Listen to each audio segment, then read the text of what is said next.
Good morning. I'm Marylia Kelley, as you just heard, the Executive Director of Tri-Valley Cares, which stands for Communities Against a Radioactive Environment.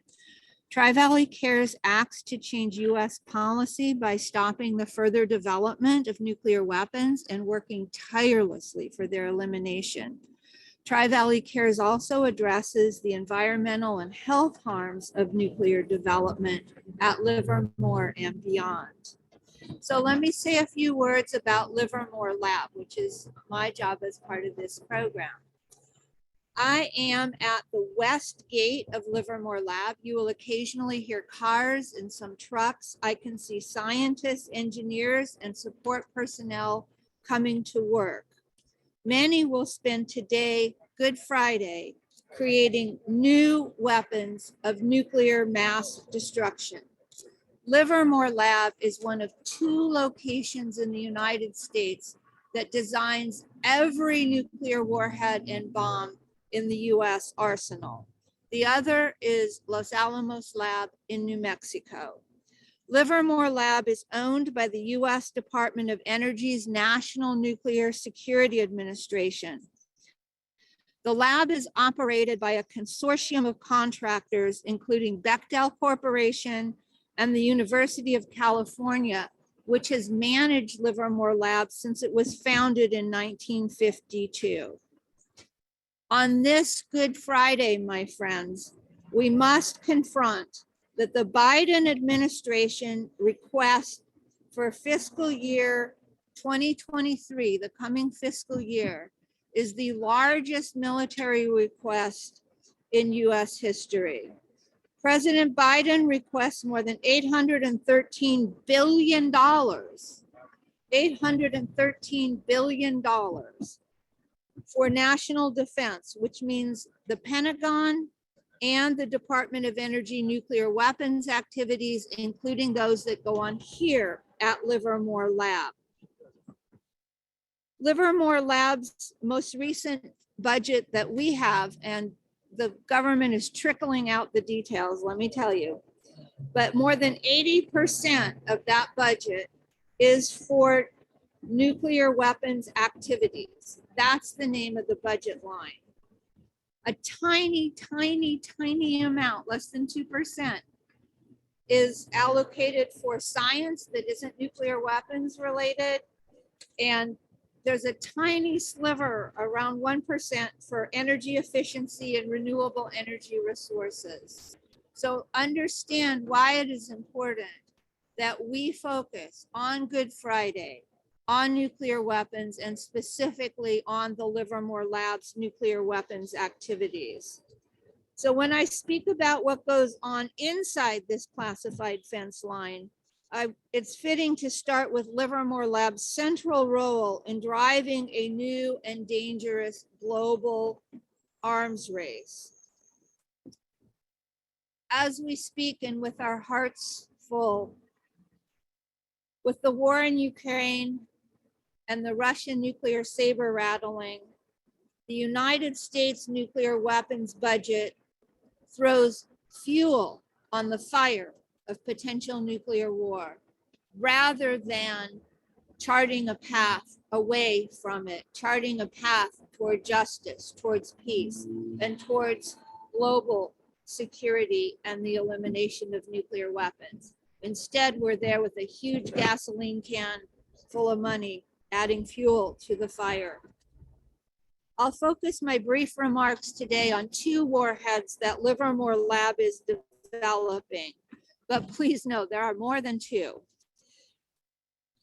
Of that 813 billion, about 30 billions for the Department of Energy nuclear weapons programs and related programs. And Livermore Lab's budget, when we get the details, is likely to be more than 2 billion, or around 2 billion of that. Some of you have heard me speak on Good Friday about the 4 Livermore Lab is developing expressly for a sneak nuclear attack on an unsuspecting population anywhere in the world. This warhead is for what's called the long range standoff weapon.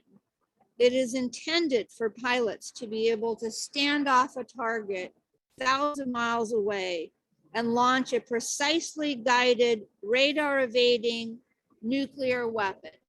By any measure, Livermore's new warhead for the long range standoff capability is an offensive first use weapon. And I mean both meanings of that word offensive, by the way, it's immoral.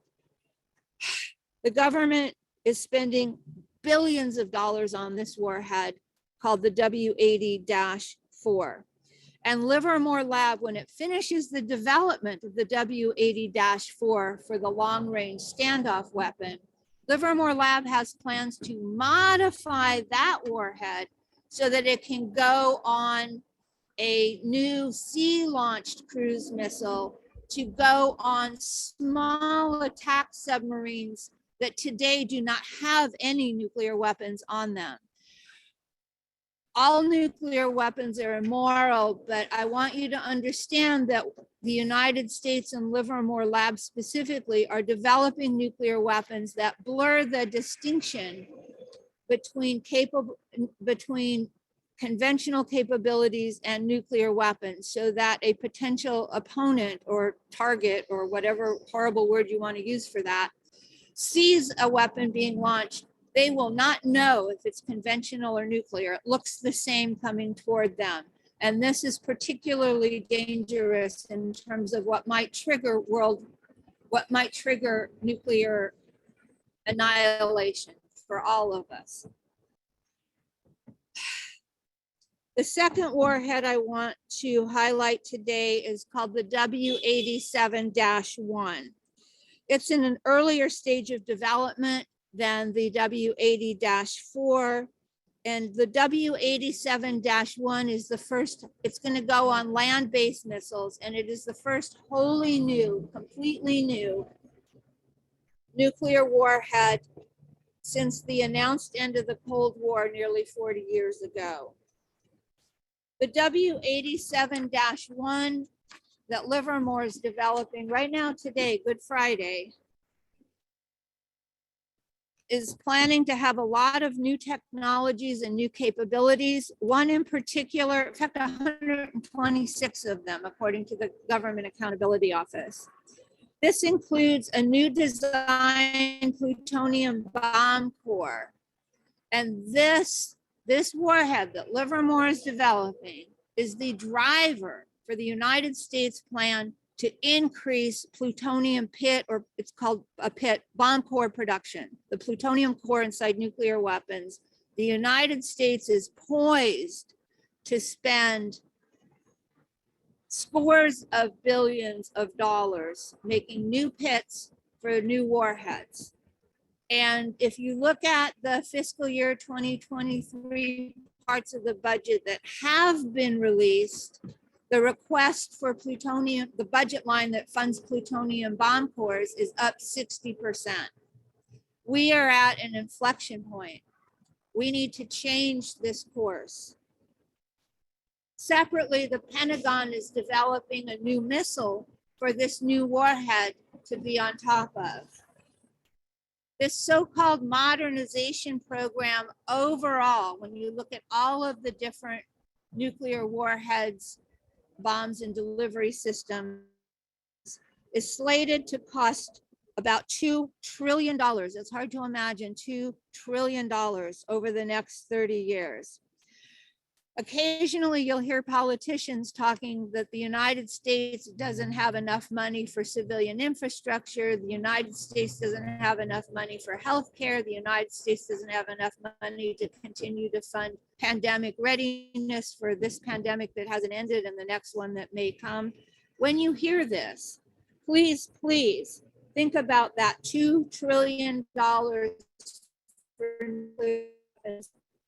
infrastructure and new bombs and warheads. That's what the United States is buying with our tax dollars with very little discussion. On this Good Friday, I want to specifically say a few more words about what is being sacrificed by the nuclear weapons work, specifically here at Livermore Lab. Our environment and our health have been sacrificed in the name of nuclear weapons development here in the Bay Area, in Livermore, in Tracy, where Livermore Lab has a high explosive testing range just outside of town, and truly at all the other nuclear weapon sites around the world. But speaking of Livermore, Tri-Valley Cares has documented from lab documents that more than 1 million curies of radiation have been released into the air. This is just in the air. There's some that's gone into the soil and other leaks too, but in the air, 1 million curies. What's 1 million curies? According to documents, this is equal to the amount of radiation deposited on the people of Hiroshima. It's been dribbled out of the stats on these buildings over many years, and not all at once in a flash of blinding heat. Nonetheless, we too, here in the Bay Area and in Tracy and on the cusp of the Central Valley, we are its victims. Livermore Lab employees have experienced high levels of cancers and other illnesses stemming from toxic and radioactive exposures on the job. Nearly 3,000 current and former Livermore Lab workers or their survivors have applied for federal compensation due to illnesses related to on-the-job exposures. And Tri-Valley Care staff attorney helps them with the hurdles of applying and getting compensation. Additionally, past epidemiological studies have shown that children who are born in or who are moved to Livermore have experienced more cancers than other similar children elsewhere. And cancer is just one negative health outcome from radiation and toxic exposures. There are others. The soils and the groundwater aquifer here where I am at the Livermore Lab main site and at the lab site 300 high explosive testing range near Tracy have both been polluted by nuclear weapons activities. In fact, both the Livermore Lab main site and site 300 are on the EPA's Superfund list of most polluted sites in the nation. What can we do today? I'm going to say 15 words, I believe. Act for nuclear weapons abolition. Act for nuclear weapons abolition. Act for nuclear weapons abolition. There are opportunities to change US policy. I invite you to participate in them in whatever creative nonviolent ways you feel moved to do. The only creative nonviolent action that's wrong is when you don't do. Tri-Valley Cares does have and will have more information on its website. We are part of a national group of peace and justice and environmental groups across the country and around the world who are acting to lift up the Treaty on the Abolition of Nuclear Weapons as one way to reach the total elimination globally. We are pushing our government. We are pushing other governments, but we are especially pushing our government. I invite you to be part of that effort in whatever way you choose. And I invite you to keep on. Our religious peace community has been faithful, if I might use that word. And for that, from the bottom of my heart, I thank you. And I hope I'm encouraging you to keep on with the next step.